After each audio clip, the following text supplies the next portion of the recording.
Profesor, compañeros, tengan ustedes muy buenos días. El día de hoy vamos a explicar como parte de la evaluación final el artículo 139 de la Constitución Política del Perú, el principio 15. Menciona que toda persona debe ser informada inmediatamente y por escrito de las causas o razones de su detención.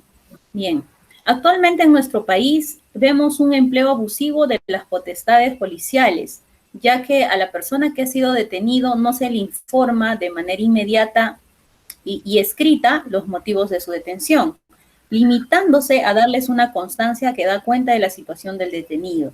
Y este procedimiento se realiza a veces por simples indicación de un tercero o del agraviado, por simple sospecha, por homonimia, por falta de datos, produciéndose así las detenciones arbitrarias.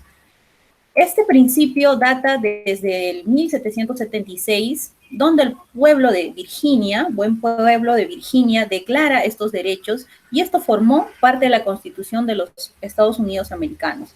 En nuestra legislación, en la Constitución de 1823, en el artículo 117, menciona que dentro de las 24 horas se le habrá saber a todo individuo la causa de su arresto. Y asimismo, en la Constitución del 79 menciona que toda persona debe ser informada inmediatamente y por escrito también de las razones de su detención. Este principio es concordante con el artículo 2, inciso 23 y 24, también de la Constitución del 93. Bien, asimismo, este principio está respaldado también por tratados internacionales de derechos humanos, como por ejemplo el Pacto Internacional de Derechos Civiles y Políticos, Convención Americana sobre Derechos Humanos, Convenio Europeo para la Protección de los Derechos Humanos y Libertades Fundamentales, donde todos mencionan que toda persona detenida será informada en el momento de su detención y además debe ser notificada y sin demora. Asimismo, debe mencionarle los derechos que le asisten. Bien, ¿cómo debería ser esta información? No se admite cualquier tipo de información. Esta información debe tener los siguientes requisitos.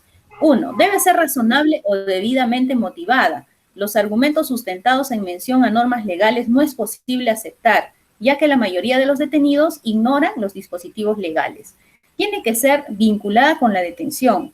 Solo se justifican detenciones por razones penales, las cuales deben estar delimitadas en las normas anticipadamente y no posterior a su detención. Debe ser entregada personalmente al detenido, explicándole sus alcances, por ejemplo, los derechos que le asisten, como no autoinculparse, elegir a un defensor de su elección, no estar incomunicado, etc. O debe estar por escrito.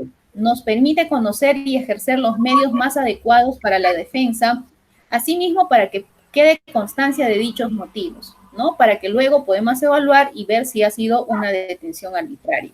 Tiene que estar en su lengua materna y tiene que ser de manera inmediata. ¿Por qué es importante este principio? Va a permitir evitar una actividad inquisitiva general e indiscriminada sobre la vida de una persona. Nos va a permitir construir una versión de la realidad susceptible de ser sometida a controversia propia del juicio. Hay una relación estrecha entre el derecho de ser informado y el derecho de la defensa, puesto que la defensa va a permitir diseñar la estrategia procesal, fijar los puntos de contradicción y alegar las tesis de inocencia o, en su defecto, buscar una pena atenuada. La Corte Interamericana ha mencionado que no puede esperarse a que la persona sea formalmente acusada o que se encuentre privado de la libertad para proporcionarle la información. Asimismo, el título preliminar del Código Procesal Penal menciona que se debe comunicar de inmediatamente y detalladamente la imputación formulada en su contra. Bien, algunas observancias a este principio son, por ejemplo, la duplicidad. El artículo 14 y 15 señalan lo mismo básicamente, pero aún así existen vacíos, ¿no? Entre la Constitución y los otros supuestos de detención. Por ello, la ley número 27934 desarrolla los conceptos de término flagrancia, cuasi flagrancia y presunción de flagrancia. ¿Qué supuestos pueden limitar a la libertad de la persona? Bueno, el artículo 2, inciso 24, menciona por mandato motivado y escrito del juez y por flagrante delito. Bien, por su parte, el Tribunal Constitucional del Perú ha considerado ilegal, inconstitucional y arbitrario los mandatos de detención que carecen de motivación. La doctrina de este principio tiene como fundamento primero la existencia previa de imputación o acusación.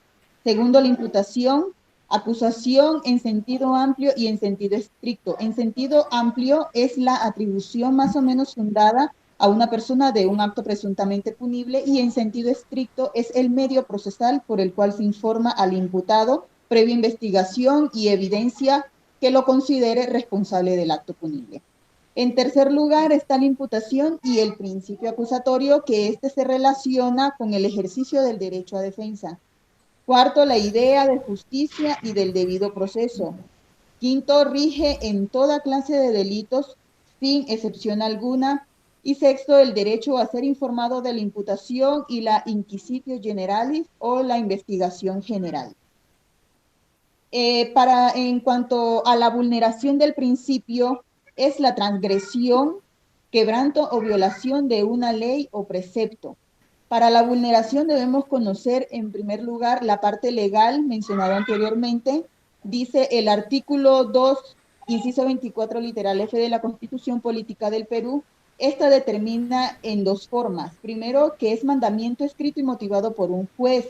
Esta orden explica y justifica detalladamente las razones de la detención sobre el delito, de cuándo, cómo y qué pruebas tiene por el hecho punible.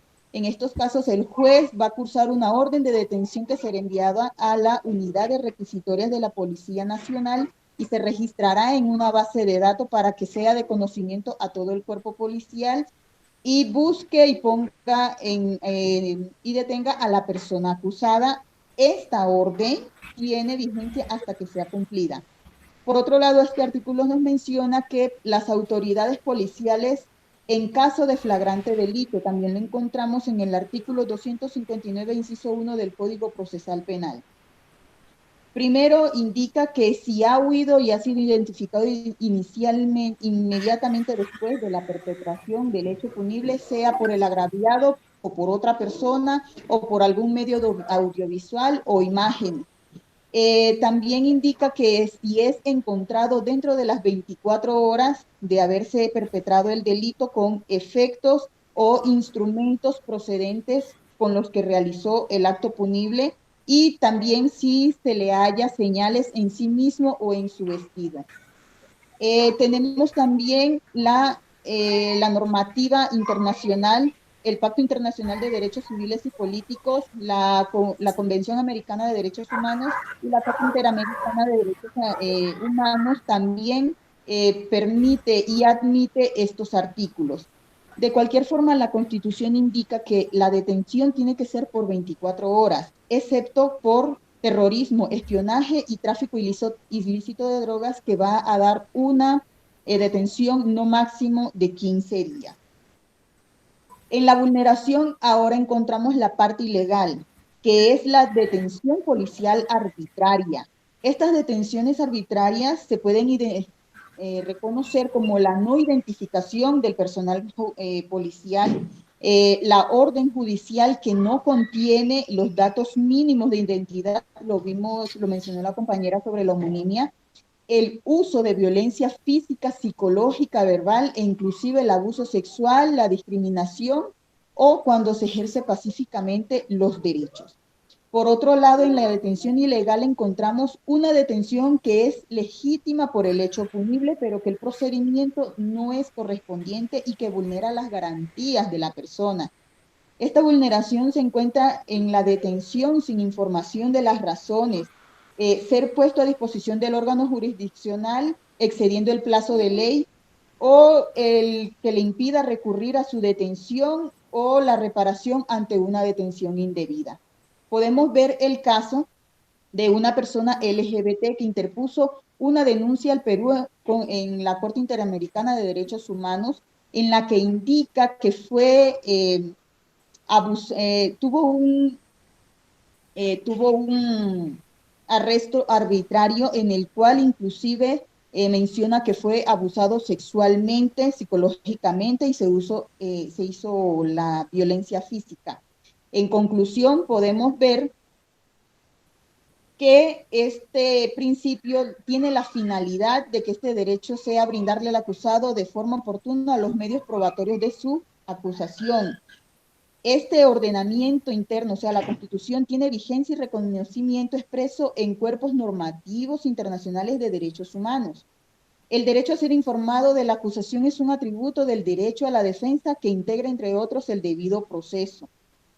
Y también cualquier persona que haya sido vulnerada en sus derechos al momento de una detención puede ejecutar la demanda de habeas corpus, la cual no obliga a la presentación de un abogado o firmas notariales. Muchas gracias.